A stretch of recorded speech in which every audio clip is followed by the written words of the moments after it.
வந்து திக்குவாய்க்குது, எனக்கு ஸ்டாமர்ஸ் இருக்கு, என்ன பண்ணா போகும் அப்படின்னு நிறைய பேர் கேட்பாங்க. நானும் கேட்டிருக்கேன். பட் அது ஒரு விஷயம் இருக்கு.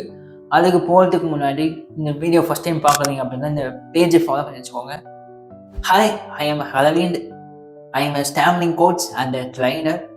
பாஸ்ட் ஒரு 20 இயர்ஸ் தான் நானும் ஒரு திக்குவாய் என்ற ஒரு நபர், ஒரு வார்த்தை பேச முடியாத ஒரு நபர். இப்போ ஆல்மோஸ்ட் பாஸ்ட் ஒரு 5 இயர்ஸ்ல வந்து 150 ஸ்பீச்சஸ் நான் கொடுத்துருக்கேன். அதிலிருந்து நான் கற்றுக்கின ஒரு விஷயம் இங்கே ஷேர் பண்ணுறேன். இந்த 3 விஷயம் நான் சொல்கிறேன். உங்களோட லைஃப்பை ஃபாலோ பண்ணுங்க. ஸ்டாமரிங் இல்லாமல் நீங்கள் எந்த மாதிரி ஏதாவது மாதிரி பேச முடியும். ஃபர்ஸ்ட் விஷயம், அக்செப்ட் த ஸ்டாமரர்ஸ். எனக்கு திக்குவாய் இருக்கு அப்படின்னு நீங்கள் எப்போ நீங்கள் உங்களுக்கு ஏற்றுக்கிறீங்களோ அன்னைக்கு 56% ஸ்டாமரிங் போயிடும். செகண்ட் விஷயம், ஸ்லோ ஸ்பீச்.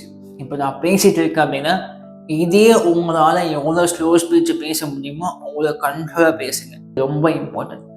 தேர்ட் விஷயம், ஸ்டாப் கம்பேரிங் வித் அதர்ஸ். ஏன்னா என்னுடைய ஃப்ரெண்டு செம்மையாக பேசுகிறாங்க, என்னுடைய ஃபேமிலி செம்மையாக பேசுகிறாங்க அப்படின்னு நீங்கள் என்றைக்குமே கம்பேர் பண்ணாதீங்க. உங்களாலையுமே பேச முடியும். Some take times. ஸோ இந்த 3 விஷயம் நீங்கள் ஃபாலோ பண்ணுங்க, ஸ்டாமரிங் இல்லாமல் கண்டிப்பாக பேச முடியும். ஸோ என்னுடைய டீமுக்கு நான் சொல்லுவேன், stammering does not a disease, it's a habit.